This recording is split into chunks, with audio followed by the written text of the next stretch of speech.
भोजन शुरू करने से पहले बोले ये दो शब्द, गरीबी का हो जाएगा अंत। स्वयं भगवान श्री कृष्ण ने बताए हैं ये दो शब्द। इसी के साथ हम जानेंगे रसोई घर से जुड़े महत्वपूर्ण वास्तु नियम के बारे में, जिनसे घर में सुख समृद्धि के साथ साथ माँ लक्ष्मी भी स्थायी रूप से वास करती हैं। तो पूरी जानकारी के लिए इस वीडियो को अंत तक जरूर देखिएगा। नमस्कार दोस्तों, स्वागत है आप सभी का एक बार फिर से। दोस्तों सच्ची श्रद्धा से कमेंट्स में जरूर लिखे हर हर महादेव। दोस्तों भगवान श्री कृष्ण ने भोजन करने के कुछ महत्वपूर्ण नियमों का वर्णन किया है। किस प्रकार का भोजन मनुष्य के लिए उत्तम और सुख प्रदान करने वाला होता है, किस प्रकार का भोजन मनुष्य को दुख और दरिद्रता प्रदान करता है, भोजन करते समय मनुष्य को अपना मुख किस दिशा में रखना चाहिए, भोजन करने से पूर्व कौन से नियम का पालन करना चाहिए, भोजन अच्छे से पचे इसके लिए भी जरूरी है वास्तु नियमों का पालन करना। इस प्रकार के कई महत्वपूर्ण नियम भगवान श्री कृष्ण ने बताए हैं। यदि कोई व्यक्ति बीमार है तो उसे भी भोजन करते समय विशिष्ट दिशा में अपना मुख करना चाहिए, जिससे कि भोजन शक्ति से उसके रोगों का नाश हो।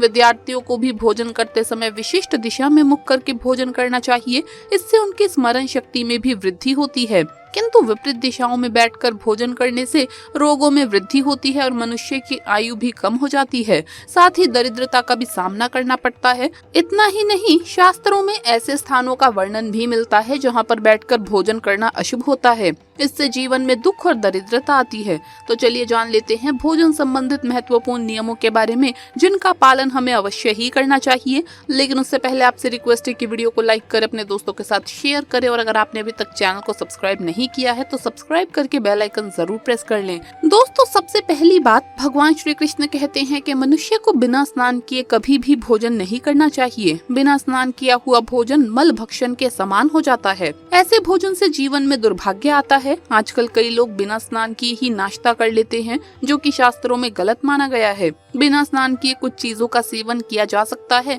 जैसे दूध, दही, घी इत्यादि। दूसरी बात, भोजन सदैव ही पवित्र आसन पर बैठकर अपने पैरों को भूमि पर रखकर भोजन ग्रहण करना चाहिए। पंच अंगों को यानी दोनों हाथ, दोनों पैर तथा मुख को पानी से धोकर ही भोजन करना चाहिए। भोजन के पत्र को भूमि पर रखकर अन्न ग्रहण करना ही सर्वश्रेष्ठ माना गया है। शास्त्रों में इस प्रकार के भोजन को उपवास करने के समान बताया गया है।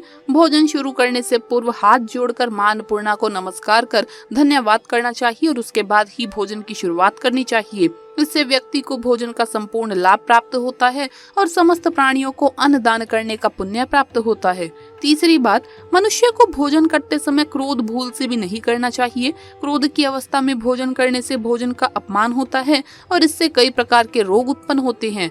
प्रथम के 5 निवाले मौन होकर ग्रहण करने चाहिए, उसके बाद बोला जा सकता है, किंतु प्रथम 5 निवाले ग्रहण करते समय कभी भी बोलना नहीं चाहिए। वास्तु शास्त्र के अनुसार टूटे फूटे बर्तनों में भोजन नहीं करना चाहिए, इससे जीवन में दुर्भाग्य आता है। भोजन हमेशा ही स्वच्छ थाली में अथवा वृक्षों के पत्तों पर करना चाहिए, किंतु टूटे फूटे बर्तनों में, गंदी थाली में कभी भी भोजन नहीं करना चाहिए, इससे दुर्भाग्य आता है। चौथी बात, अंधकार में बैठकर भोजन नहीं करना चाहिए। केवल एक वस्त्र पहनकर भी भोजन नहीं करना चाहिए। बहुत से लोगों की आदत होती है कि वो नहाने के बाद केवल एक वस्त्र, जैसे कि पुरुष केवल तौलिए में बिना सही तरीके से वस्त्र को धारण किए ही पूजा पाठ करते हैं और ऐसे ही भोजन भी कर लेते हैं, लेकिन ये सही नहीं है। आपको हमेशा नहाने के बाद सही तरीके से वस्त्र धारण करके ही पूजा पाठ करना चाहिए और उसके बाद ही भोजन करना चाहिए, वरना आपकी इस आदत की वजह से घर में दरिद्रता आती है। पांचवी बात, शैया पर या अथवा बिस्तर पर बैठकर भी भोजन करना अशुभ माना गया है। इससे जीवन में दुर्भाग्य आता है। हंसते हुए अथवा रोते हुए भी भोजन करना अनिष्टकारक होता है। इससे गले में भी अन्न फंसकर प्राण जाने का भी भय बना रहता है। भगवान श्री कृष्ण कहते हैं भोजन करने के लिए सर्वोत्तम दिशा पूर्व दिशा मानी गई है। पूर्व दिशा में बैठकर भोजन करने से व्यक्ति रोगों से और मानसिक तनाव से मुक्त हो जाता है। बीमार बुजुर्गों को पूर्व की ओर मुख करके भोजन करना चाहिए, इससे उनके स्वास्थ्य में सुधार होता है, क्योंकि पूर्व दिशा उगते हुए सूर्य की दिशा होती है और पूर्व की ओर मुख करके भोजन करने से सूर्य देव की कृपा प्राप्त होती है। अगर कोई व्यक्ति व्यवसाय में तरक्की चाहता है अथवा नौकरी की तलाश में है तो उसे उत्तर दिशा की ओर मुख करके भोजन करना चाहिए। उत्तर दिशा माँ सरस्वती की दिशा है, इसीलिए विद्यार्थियों को भी उत्तर दिशा में मुख करके भोजन करना चाहिए। ध्यान रहे, दक्षिण दिशा की ओर मुख करके भोजन ना करें, ये यम की दिशा है, इससे पितृगण नाराज होते हैं। छठी बात, भोजन का अपमान करने से व भोजन को बर्बाद करने से समस्त देवी देवता रुष्ट हो जाते हैं, इसीलिए थाली में जितना आवश्यक हो उतना ही भोजन लेना चाहिए। अगर कोई व्यक्ति साथ में भोजन कर रहा हो तो उसका भोजन समाप्त होने तक उठना नहीं चाहिए। इससे पितृ दुखी हो जाते हैं और पितृ दोष लगता है। किंतु ये बात भी ध्यान रहे कि भोजन करने के बाद थाली में हाथ नहीं धोना चाहिए। थाली में हाथ धोने से अन्न का अपमान होता है। दोस्तों, जिस तरह से भोजन से जुड़े वास्तु नियम महत्वपूर्ण है, उसी तरह से रसोई घर से जुड़े वास्तु नियम का पालन करना भी आवश्यक है, क्योंकि रसोई घर में ही भोजन तैयार किया जाता है, जिसका सीधा असर घर के सदस्यों के भाग्य पर व व्यवहार पर पड़ता है। माना जाता है कि घर की खुशियां व किस्मत रसोई घर से संबंधित होती है और यही कारण है कि रसोई घर के वास्तु नियम का ध्यान रखना बेहद ही जरूरी है। दोस्तों, नंबर 1, महिलाओं के द्वारा रसोई घर में आती है गरीबी और बीमारियां। दोस्तों, रसोई घर में अस्थायी रूप से माता अन्नपूर्णा का वास होता है। ऐसे में कई महिलाएं ऐसी होती हैं जो खाना बनाते समय इत्मीनान नहीं करती, हाथ पांव नहीं धोती और रसोई घर में खांसना, छींकना और इधर उधर हाथ लगाकर बगैर हाथ धोने पर भोजन को छूने से खाना दूषित हो जाता है। इस तरह का खाना खाने पर घर में बीमारियां आती है, माता अन्नपूर्णा हो जाती हैं क्रोधित, दरिद्रता का भी हो जाता है वास। ऐसा भोजन खाने पर व्यक्ति को कामयाबी नहीं मिलती, राहु केतु का भी प्रभाव पड़ता है। इसीलिए ऐसी गलती आप कभी ना करें। हमेशा स्वच्छ हाथों से ही खाना बनाना चाहिए। ऐसा करने से माता अन्नपूर्णा बहुत ही प्रसन्न हो जाती है। दोस्तों, नंबर 2, राहु केतु शनि का पड़ता है बुरा प्रभाव। शास्त्रों में स्पष्ट बताया गया है कि जहाँ पर गृहिणी भोजन बनाती है वो स्थान अगर स्वच्छ ना हो तो राहु केतु का सबसे बुरा प्रभाव पड़ता है, शनि भी रूठ जाते हैं। ऐसे घर में कमाने वाले व्यक्ति पर सबसे बुरे प्रभाव पड़ते हैं। पूरा का पूरा घर धीरे धीरे निर्धनता का शिकार हो जाता है। इसीलिए रसोई घर हमेशा साफ रखना चाहिए और गंगा जल से छिड़काव अवश्य करना चाहिए।